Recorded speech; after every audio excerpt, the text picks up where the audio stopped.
Hi, I'm Tomer Nahumi from DELL EMC. This video will show the steps involved in deploying a fully functional Tanzu Kubernetes Grid cluster via vSphere with Kubernetes and DELL EMC PowerStore vVols.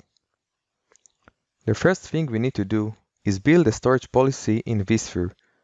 This can be referenced by the Kubernetes storage class manifest. To create a new storage policy, go to the VM storage policy page in vSphere and click Create VM Storage Policy. Here, provide it a name and click Next. Then, check the box to enable rules for DELL EMC PowerStore vVol storage. These rules are automatically created during the PowerStore VASA registration. Here, select the QoS priority. PowerStore QoS priority rule determines the relative performance prioritization for the VM if the system experiences resource contention. Here, you can see that our vVol data store is compatible with the storage policy. Now, let's click Next and finish. PowerStore vVols leverage storage policy-based management to ensure VMs have the appropriate storage capabilities through their entire lifecycle. VM storage policies can be optionally created after a storage provider is registered. These policies are used to determine the desired storage capabilities when a new VM is being provisioned. At this point, we are now ready to create a new namespace in order to deploy Tanzu Kubernetes Grid cluster. We navigate to our WCP cluster and click on the Namespace tab. Here, we click on Create a new namespace. We select our WCP cluster and specify the name, and then just click Create. We can see that the namespace creation completed successfully and the Kubernetes status is active. At this point, I'm adding the DELL EMC PowerStore storage policy I just created to our namespace.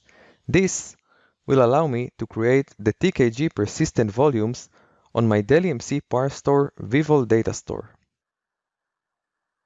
Next, I'm logging in to my vSphere Kubernetes using the kubectl command. I'm authenticating with the administrator at vSphere local user. Then, I'm switching to the new namespace I just created using the kubectl config useContext command. By running kubectl get-sc, we can see the PowerStore policy.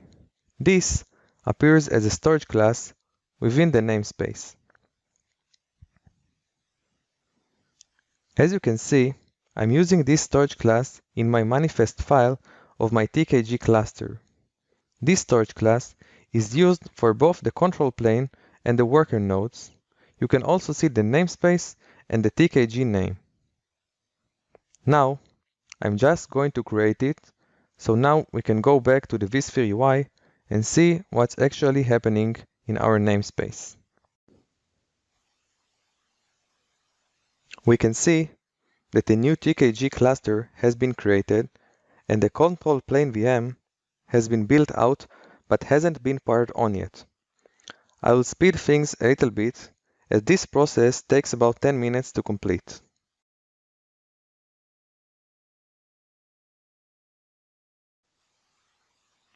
By navigating to NSXT, we can see that a Tier 1 gateway is being created for the namespace, as well as a new load balancer. Now, let's connect to our PowerStore cluster and navigate to the vVols tab. Here, you can see that we have multiple vVols, and each of them belongs to a particular TKG VM. The type of vVols provisioned depends on the type of data that is being stored. Config vVol stored standard VM configuration data such as VMX, log, and NVROM files. Data vVols store data such as VM decays, snapshots, and clones. Swap vVol stores a copy of the VM memory pages when the VM is powered on. Now, let's log in to the guest TKG cluster I just created by specifying the Tanzu Kubernetes cluster name and namespace.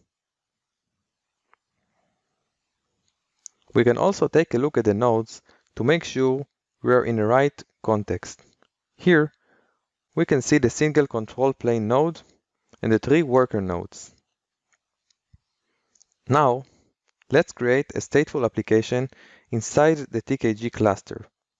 For the purpose of this demo, I'm deploying an application called YugaByteDB, which consists of 3 master nodes and 3 worker nodes. Each has a persistent volume claim, which will represent a single virtual volume. We can see that within a few seconds, all pods are up and running. We can access the application UI by navigating to the service address and specify the application port. Persistent storage is presented through the VMware CSI driver called CNS. CNS uses existing storage options for storage provisioning in a new way. First, it is based on storage policies, as we saw before, and furthermore, it uses first-class disks instead of standard disks.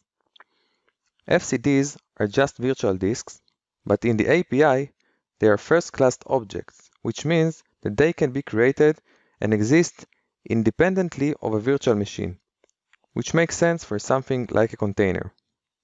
FCDs can be created, snapshotted, resized, etc., just like a virtual disk, but without a virtual machine to own it. This is exactly what Kubernetes persistent volume claim is. DELL EMC PowerStore vVols integration is a key component of this solution, as it offers full flexibility and granularity that may be required by your containerized applications. You can define multiple VM storage policies, which can be assigned to different storage classes within Kubernetes to really fit your needs. I hope you will find this demo useful, and thank you very much for watching.